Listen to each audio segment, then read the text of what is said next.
जैसे ही यहाँ पर हेट्रोलिसिस हुई, this will form bromonium ion and this will become bromide ion. क्योंकि रिएक्शन का नाम है इलेक्ट्रोफिलिक एडिशन रिएक्शन, तो जैसे ही ये मल्टीपल बॉन्ड ब्रेक हुआ, यहाँ पर हुई हेट्रोलिसिस। क्या हुई? तो यहाँ पर जैसे ही हेट्रोलिसिस हुई, तो आपको यहाँ पर क्या देखने को मिल रहा है? यहाँ पर सबसे पहले इलेक्ट्रोफाइल आकर के लगा, कौन आकर के लगा? ठीक है, बॉन्ड आपका ब्रेक हो चुका है, यहाँ भी इलेक्ट्रॉन, ठीक है। अब यहाँ पर ये दोनों तरफ से अट्रैक्ट हो रहा है, लेकिन तो होगा क्या कि यहाँ पर होगी इलेक्ट्रॉन की शिफ्टिंग। क्या होगी? तो यहाँ पर एक एक्स्ट्रा इलेक्ट्रॉन आ गया, एक तो इसका खुद का है और एक इसके पास एक्स्ट्रा इलेक्ट्रॉन आ गया, तो ये ब्रोमोनियम आयन यहाँ सेटल हो गया और यहाँ देखिए बन गया। ठीक है, अब ये जो ब्रोमाइड आयन है दैट इज न्यूक्लियोफाइल। क्या? और न्यूक्लियोफाइल कहाँ जाएगा? जहाँ पर इलेक्ट्रॉन की कमी। ये क्या है? This is electrophile, this is nucleophile. तो सबसे पहले हमने कराया इलेक्ट्रोफिलिक एडिशन, देन हमने कराया न्यूक्लियोफिलिक एडिशन। इसका मतलब किसी भी रिएक्शन का नाम अगर इलेक्ट्रोफिलिक एडिशन है, तो इसका ये मतलब नहीं है कि वहां सिर्फ इलेक्ट्रोफाइल लगेगा। इसका ये मतलब है कि पहले स्टेप में, स्लोवेस्ट स्टेप में इलेक्ट्रोफाइल लगेगा, और नेक्स्ट स्टेप में न्यूक्लियोफाइल लगेगा। Okay, this is all. अब देखिए यहाँ पर क्या लिखा है, the cyclic halonium ion is formed as reaction intermediate. यहाँ पर जो एडिशन है दैट इज ट्रांस एडिशन, या हम इसको और क्या कहते हैं? Anti addition. क्या कहते हैं? Anti addition. If any impurity or third compound substance beside bromine or CCl4 is present, then more or some side of product is also formed। इसका कहने का ये मतलब है कि इनके अलावा, इन सॉल्वेंट्स के अलावा, this is solvent and this is your reagent, this is your reagent. अगर इसके अलावा और वो अनसैचुरेटेड हाइड्रोकार्बन के अलावा आपने कुछ और ले लिया, तो कुछ नए बाई प्रोडक्ट या कुछ नए प्रोडक्ट्स भी बनेंगे।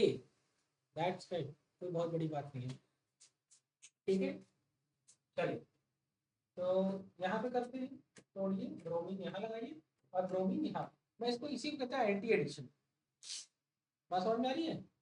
क्योंकि ये टर्मिनल पे लगा है, तो एंटी वेंटी सीन विन जैसा शब्द कोई यूज नहीं होता, कहीं और लगा होता तो होता। अब देखो यहाँ पर हमने अलग से ले लिया एक्वस NaOH, वहां पर क्या लिया था? CCl4, यहाँ क्या ले लिया? NaOH।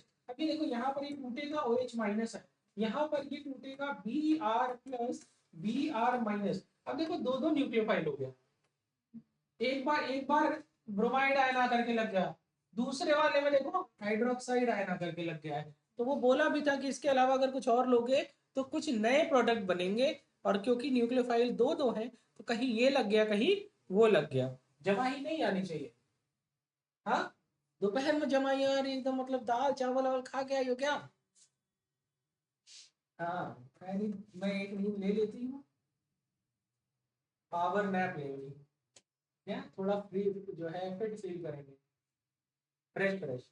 Again again very easy, bromine और यहाँ पर देखो एंटी एडिशन बोला था ना।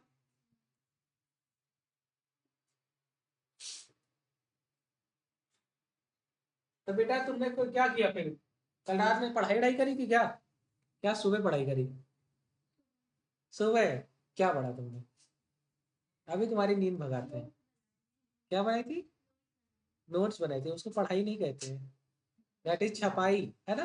हाँ, देख देख के लिख रहे हैं, कह रहे हैं पढ़ाई कर रहे हैं। Done. Again anti addition, compound कैसा? Meso compound. नोट करना है? हो गया है, सबने नोट कर रखा है। चल, यहाँ पर कितनी अच्छी बात लिखी है। क्या लिखी है? जैसी एल्कीन वैसा एडिशन। कहते हैं ना, जैसी करनी वैसी भरनी, इसी तरीके से जैसी एल्कीन वैसा एडिशन। अगर सिस एल्कीन, देखो सिस एल्कीन लिखा है, ट्रांस एल्कीन लिखा है, क्या लिखा है? सिस और ट्रांस। तो यहाँ पर एडिशन क्या है? एडिशन का मतलब यहाँ पर एंटी एडिशन, और यहाँ प्रोडक्ट क्या बनेगा? Racemic mixture. क्या बनेगा? रेसिमिक मिक्सचर का मतलब क्या है? डेक्स्ट्रो रोटेटरी और लीवो रोटेटरी। अब यहाँ पर क्या है, अगर ट्रांस एडिशन कराओगे ट्रांस कंपाउंड में, ट्रांस ऑलरेडी एंटी होता है, उसमें कोई एंटी लगाओगे तो वो दोनों क्या हो जाएगा? मीजो कंपाउंड बन जाएगा। क्या बन जाएगा? Meso compound. अगर नहीं दिख रहा हो तो मीजो आपके पीछे बना हुआ है। ठीक है, चलिए बात समझ में आ गई। अब हम बात करते हैं यहाँ पर, कह रहे हैं आयोडीन कभी भी एडिशन रिएक्शन नहीं देता एल्कीन के साथ। ठीक है, लिखा क्या है कि अगर हम कभी भी आयोडीन को यूज करते हैं तो वापस से वही एल्कीन, पहले हेलोजिनेशन हुआ, प्रोडक्ट बना, तुरंत ही डीहेलोजिनेशन, फिर से एल्कीन। देखो जो रिएक्टेंट था वापस से वही बन गया। ठीक है, चलो अब यहां पर देखो, ये बहुत मजेदार है, ये सिखा। What is this? क्या कहते हैं इसको? अरे हिंदी में क्या कहते हैं? कोहनी, कोहनी। हाँ कोहनी, तो मतलब ये लोगों को नहीं मारते थे, तो इनका नाम पड़ गया मारकोनी। क्या नाम पड़ गया? मारकोनी।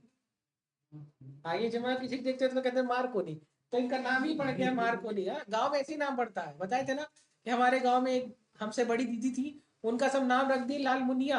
हाँ, अब पूरा गांव हंस रहा, मतलब उनकी शादी में हम लोग को स्पेशली बोला गया कि कोई इनको लाल मुनिया नहीं बोलेगा, और उनका नाम बताया गया। ऐसी मेरी बड़े पापा की बेटी है, हमारी बहन है, तो उनका नाम रश्मि है।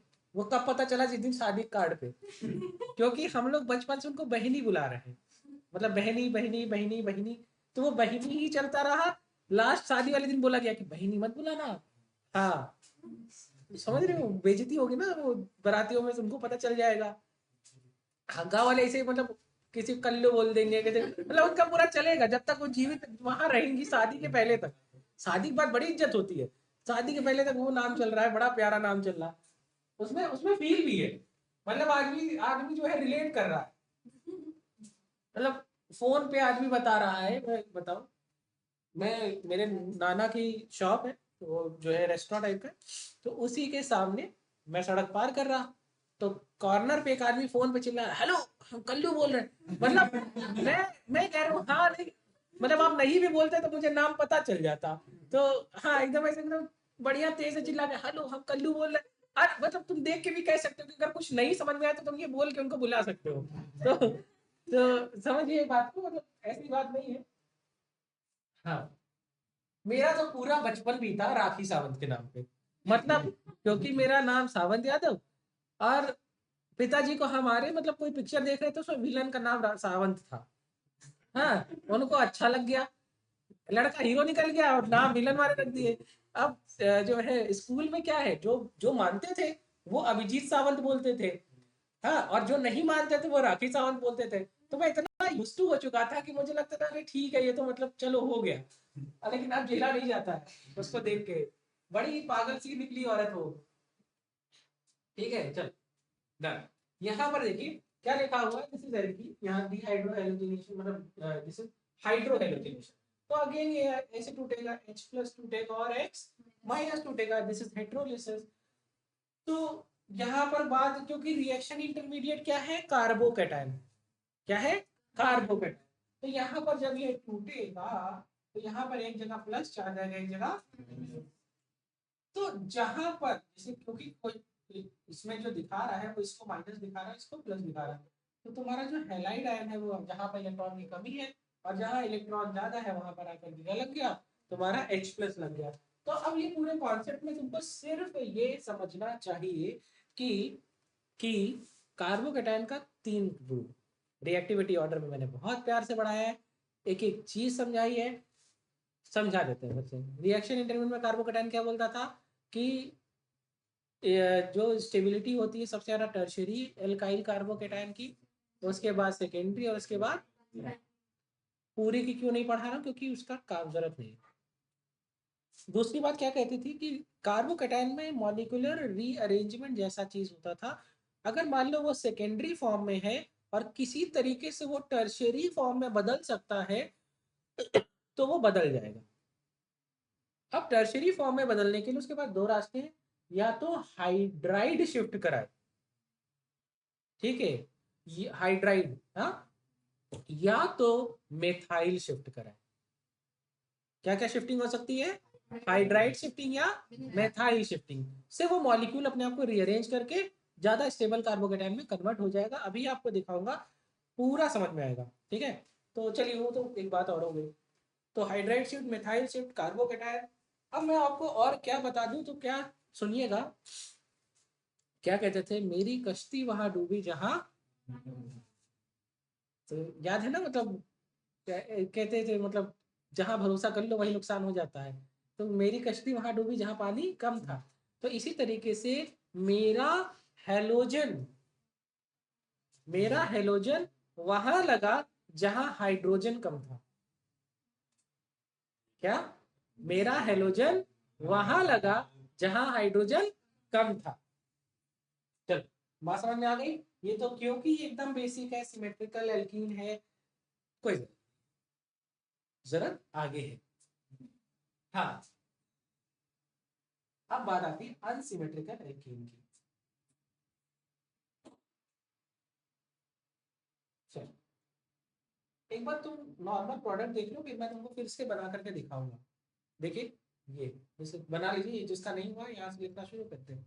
तो यहाँ पर देखिए, अब मजा आएगा कि फिर यहाँ से कहानी वापस, यहाँ से कहानी वापस। अब यहाँ पर क्या लिखा है, ये टूटा H प्लस और Br माइनस में क्या कहा कि मेरा हेलोजन डबल, अच्छा लगेगा तो एल्कीन पे ही ना, एल्कीन वाले पे ही इसी जगह लगना है। और कहाँ लगना है ये कैसे डिसाइड होगा?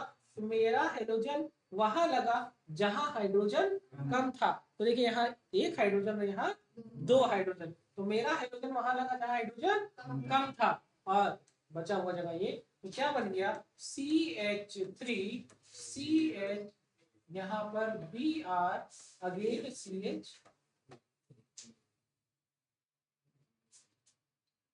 इसके बाद आप और क्या कर सकते हैं, तो ये हमेशा होगा मेजर प्रोडक्ट। क्या होगा? तो आप वेरी वेरी ऑब्वियस सी बात है, अगर एक बार ब्रोमीन तुम यहाँ लगाए हो, तो हो सकता है दूसरी बार ब्रोमीन तुम यहाँ लगा दो, यहाँ लगा दो, तो ये बन गया।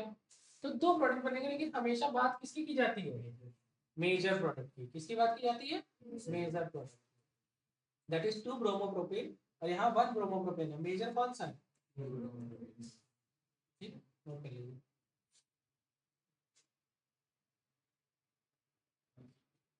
तो क्या लिखा है, जरा देखिए वहां पर क्या लिखा है, when unsymmetrical alkene react with unsymmetrical reagent, then negative part of reagent get added to the carbon containing less number of hydrogen atom, or that provide more stable carbocation across the carbon double bond। तो क्या सीखा? इतना याद करना है कि मेरी कश्ती में जहां डूबी जहां पानी, तो क्या याद करेंगे एग्जाम में? पता आपको ये याद आएगा कि सावन सर ने बोला था, मेरी कश्ती जहां वहां डूबी जहां हाइड्रोजन कम था, मेरा हाइड्रोजन वहां लगा जहां हाइड्रोजन कम था। सावन सर हमेशा इसी से रिलेट करते हैं। तो आप एग्जाम में, आपको पता है, आप लोग रिलेटेबल चीजों को एग्जाम में याद करते हैं, वही आपका रेफरेंस है।